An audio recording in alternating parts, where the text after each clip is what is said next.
Escenarios hacia un nuevo sistema de salud o un modelo de aseguramiento, parece que vamos a modelo de aseguramiento. El aseguramiento social con esas tendencias, entonces ir al sistema, mantener el sistema solidario en igualdad de condiciones para todos los residentes de Colombia. No queremos separar lo que llamamos contributivo y subsidiado, no, es un solo sistema solidario con un financiamiento como ahí se describe, y tenemos que revisar el tema del pago de la UPC. Yo sé que eso ya se está haciendo, se está repensando, qué se va a ocurrir con los territorios más vulnerables, por ahí es el camino. Aquí hay unas variables para construir los escenarios. Trabajamos en gestión descentralizada, ¿cómo? Le damos libertad de elección a los ciudadanos y a sus familias para escoger o adscribirse a una red de servicios con su equipo interdisciplinario. Eso es parte de una ley, libertad de elección al ciudadano en los territorios. El pago directo de salario y honorarios a los trabajadores de las redes, que podría salvar de la corrupción y de la tercerización de los profesionales de la salud en los territorios.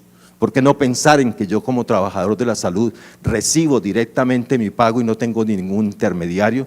Que un sistema financiero puede hacer eso. Los bancos permiten hoy que hagamos transacciones con unas aplicaciones que las cargamos en nuestros teléfonos celulares. ¿Por qué el gobierno no paga directamente a sus trabajadores que están adscritos a una red y no tengamos que seguir con la tercerización laboral?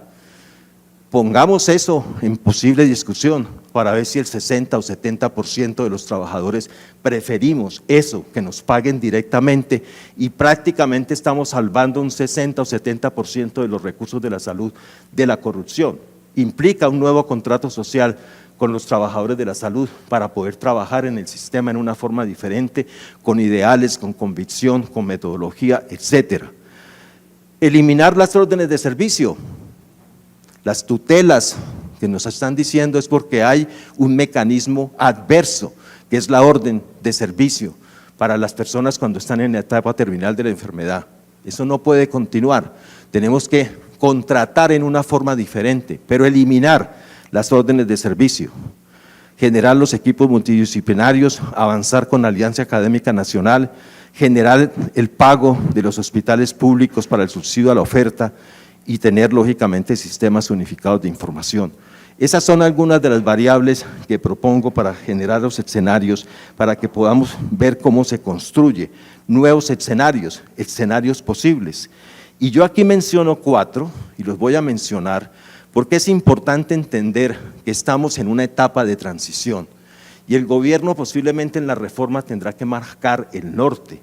El norte es el escenario 4, que habla de una respuesta o propuesta de un ADRE descentralizado en los territorios, pero eso va a requerir una negociación que posiblemente tendrá que sentarse con los grandes aseguradores que persisten, bajo qué condición, aseguradores que cumplen con los requisitos financieros, aseguradores que tienen sostenibilidad financiera, aseguradores que han dado un trabajo importante. Parece que son apenas 4 o 5, de todos los 200 que teníamos son 5 los que hacen. ¿Qué vamos a hacer con los 5? Es una pregunta que yo dejo planteado, pero es un escenario. ¿Qué hace? ¿Cómo se actúa con esos 5 aseguradores, entre comillas, o administradores con reservas financieras, porque tienen sostenibilidad financiera y tienen reservas financieras? Contractualmente el país tiene contrato con ellos. ¿Cómo se cumple esos contratos con esos administradores 4 o 5 y qué se les va a proponer en una forma diferente? Segundo, tenemos administradores que tienen soporte de las gobernaciones, de las secretarías de salud, de los CONFAMA, de las cajas de compensación familiar. Ahí tendría que decir cajas de compensación familiar, estoy muy metido en Antioquia, pero son las cajas de compensación. ¿Cómo se transforman estas instituciones? El ejemplo que nos estaban planteando ahora de Saviasalud es interesante analizarlo y estudiar, y es un escenario. Entonces, ¿cómo trabajar? Es posible que el gobierno ya esté pensando en esto y esté trabajando en esto, pero por ahí hay un mecanismo importante. Y tercero, ¿cuáles son los acuerdos con los EAPB sin prestadores que contribuyan a la gestión descentralizada y que aceptan el pago directo a la red de servicios? Porque es una condición, una variante, es una variable fija de la reforma, ir con pago directo a la prestación de los servicios de salud, lo cual significa que todo lo demás tiene que modificarse y tiene que transformarse, porque cambia su función. No son administradores o intermediarios financieros, sino que cambian su función. Y ese es un escenario. Miremos las ventajas y las desventajas y trabajemos sobre eso. Y un escenario 4, lógicamente, es el que les mencioné de una ADRES descentralizada. Hay un grupo que está trabajando en esto, les quiero decir, y nos interesa sacar antes del 15 de enero un documento alrededor de esta propuesta. Finalmente, gestión de contratación para redireccionar el sistema de salud en función del derecho fundamental a la salud, garantía de acceso a los servicios y actuación directa sobre determinantes. Quizás un grupo tiene que trabajar sobre las nuevas formas de contratación. Tiene que hacer una revisión crítica de cómo se contrata hoy en el sistema de salud y todo lo que hemos tolerado de las ineficiencias y las cosas que no sabemos hacer. Casi que uno podría decir, hemos fracasado con ese modelo de contratación tan dispersa en las instituciones de la salud pública. Y partimos de eso, veamos cómo lo mejoramos, cuáles son las nuevas formas de contratación que se avancen con la idea de trabajar en los territorios y de actuar lógicamente sobre los determinantes sociales. Y finalmente una recomendación, me parece que es importante, así como se está diciendo que Antioquia puede ser un laboratorio, y indudablemente yo sé que es un laboratorio muy importante, yo pienso que hay que propiciar en las regiones y en los departamentos organización de metas territoriales de consensos para la transición del sistema, que todos tengamos la oportunidad de oírnos, de escucharnos, de hablar, antes de que ocurran las audiencias públicas del legislativo. Seamos conscientes, participemos en esa pedagogía. Yo sé que el gobierno lo está haciendo, está trabajando, que hay grupos trabajando en esto, pero puede ser mucho más amplio, puede ser mucho más inclusivo, puede llamar más a las universidades, a muchas organizaciones como ASMEDAS, etcétera, a que participen eso en los diferentes territorios. No es fácil, pero es importante intentarlo incentivar. Es importante contar con diagnósticos regionales de los problemas y las necesidades a resolver, porque no son iguales. Aquí decía el profe Román, esto es diverso, es diferente y por lo tanto veámoslo en esa diversidad.